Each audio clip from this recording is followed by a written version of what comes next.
Bon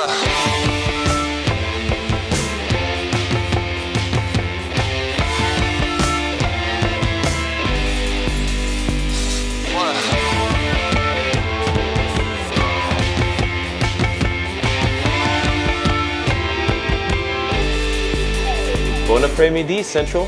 My name is Henry Hushke. And my name is Gabe Howard. Welcome to today's edition of Front and Central. Today we will be covering the recent talent show. A town hall meeting featuring Michigan's new governor. Plus, we'll have the second edition of Trojan Top Dog. Hey Henry, what's up with the shirt you're sporting? This, dear Gabe, is a limited edition Trojans versus Everyone t-shirt. So if you want to buy one, you can get one for $10 in the cafeteria over the next few days. Well, looks like I better get one on Monday. Last Thursday, Central held a talent show that was amazing. There were more than 20 different acts. Sit back, relax, and enjoy the show. Just a snap. Okay, ready? Now watch. 1, 2. Now see how it jumps? And is that your sign card? Yes.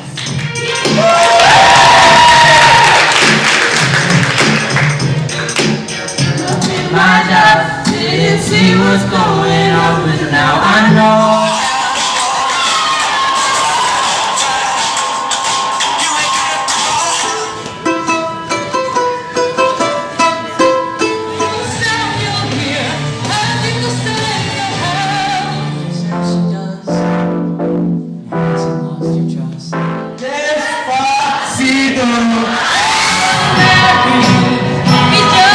There's a house we can build, every room inside.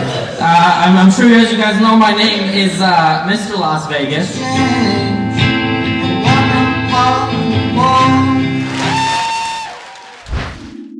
Last Thursday, the new governor of Michigan came to Traverse City for a town hall meeting. That is correct, and the meeting took place right here at Central. Michigan Governor Gretchen Whitmer came to Traverse City Central to present her new budget for 2019 to Traverse City residents. The new budget features increased spending on roads, education, retirement tax cuts, and a new tax on gas. Traverse City residents, as well as Front and Central, had the opportunity to ask the governor about her plan. Student journalists from local middle and high schools had the opportunity to attend a news conference with the governor prior to her town hall meeting. People under my budget. It is the big, because every legislator went to a school at one point in their life. They all think they're experts in schools.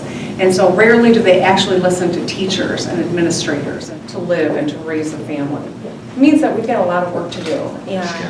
And I'm asking you all to join me in welcoming her. Warm welcome from Traverse City.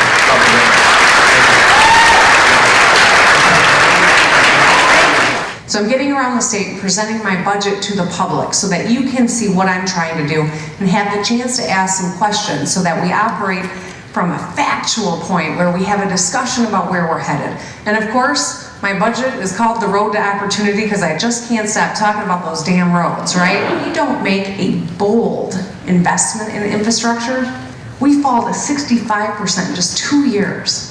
How does your proposal help with the water problems? And you did talk about that earlier, and then great question.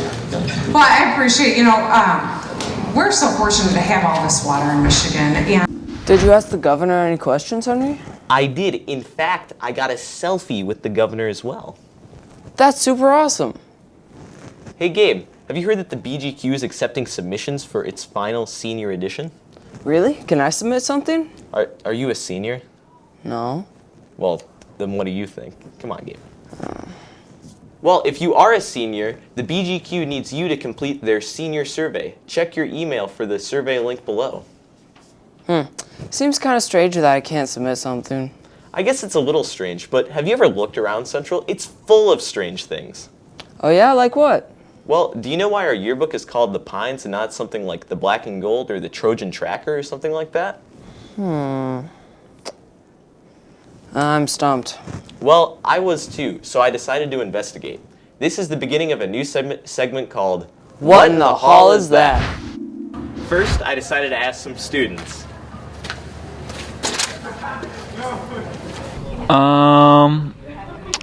Is it because there's pine trees over there? I'm not sure. It may have something to do with maybe the student paper of it at NMC is like the white pine, maybe? I don't know. It's just like the tree. Because, I mean, we're surrounded by woods that way. We're surrounded by the woods area, and pines is also another thing that Michigan is sort of about, besides like cherries and apples and stuff like that. Okay, so why Central Yearbook is called Pines is because what color is our school? Yellow. What color are pineapples? Yellow. Pineapple minus apple, pines. It seems like the students don't know why it's called the Pines, so maybe their governor does. I went and asked Ike Battle why he thinks the yearbook is called the Pines. On the grounds, there's huge pine trees that surround the south perimeter, southeast perimeter. I don't know. So it seems like the governor doesn't know, so maybe the best authority on books does, a librarian. My assumption is that it's called the Pines because the white pine tree grows in this area. It's unique to this area, or revered, I should say, in this area. And this whole area here with the high school and the college has a lot of white pine growth. And I believe that the NMC mascots, in fact, at one point were called the Pines, or the White Pines, or something to that effect. We should double check that. But, so that's my guess. Finally, I decided to go to the source, so I decided to ask Miss Hunt, the yearbook teacher, why she thought it was called the Pines. We all know that the lumber industry was instrumental in the growth up in northern Michigan. The yearbook was actually called the Black and Gold prior to 1912. It was 1912 was the first edition of the Pines. We're in our 107th volume this year, and that the lumber industry was really booming in the late 1800s into the 1900s, and it's storied that the last pine tree in this area was cut down as part of lumbering in 1911. And there was actually a local author who published a book called, I think it was called The Last Pine Tree, and he wrote kind of a poetic essay surrounding that. So, guess what I got right here, Gabe? What's that? This is the 1912 yearbook, and would you look at that? There's the poem. So that answers that question. The yearbook is called the Pines in honor of the industry that gave TC its first economic boost and the beautiful nature it severely damaged. Who would have guessed there would have been so much behind a name? Not me. Now it's time for the competition you've all been waiting for. The second Trojan Top Dog. Take it away, Sophie.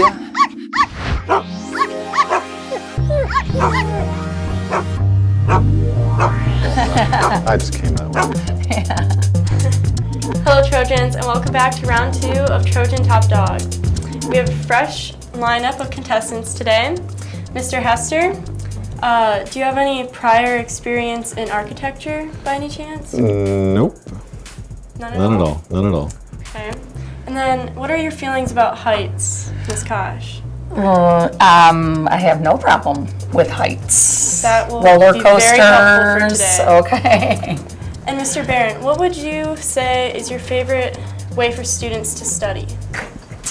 I would say collaboratively. Okay. One of my personal favorites is index cards. So, Sunny, can you bring them out, please? So, you'll be using these today to create the tallest paper scraper that you can in under a minute. Okay. There will be no blowing, knocking over of towers, no man-made earthquakes, please. And so you have 1 minute, and I'll leave it to you guys. And you can do it in any way you want. You have 1 minute, 3, 2, 1, go.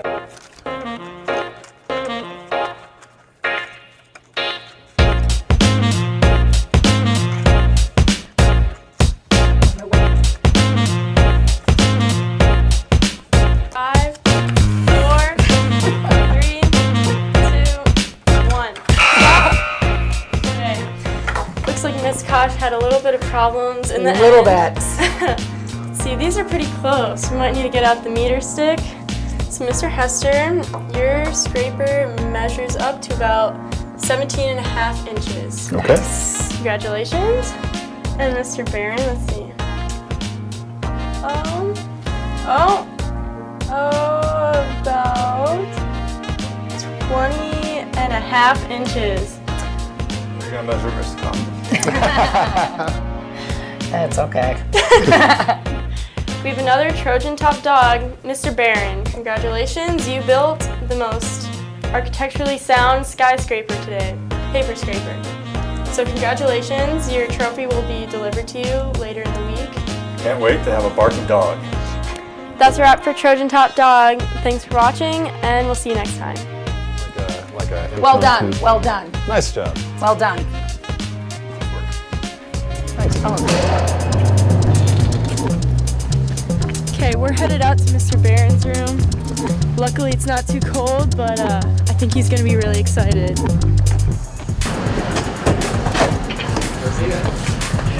Hey, Mr. Barron. Got a prize for you.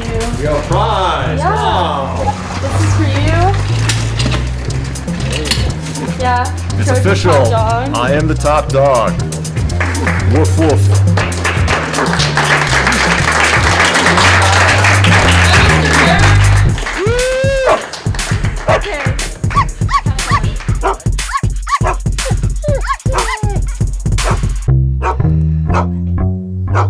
Congratulations to all the teachers who competed in this edition of Top Dog. Here are some comments students had about these teachers. Mr. Hester is an inspiration to students and shapes younger adults into the future.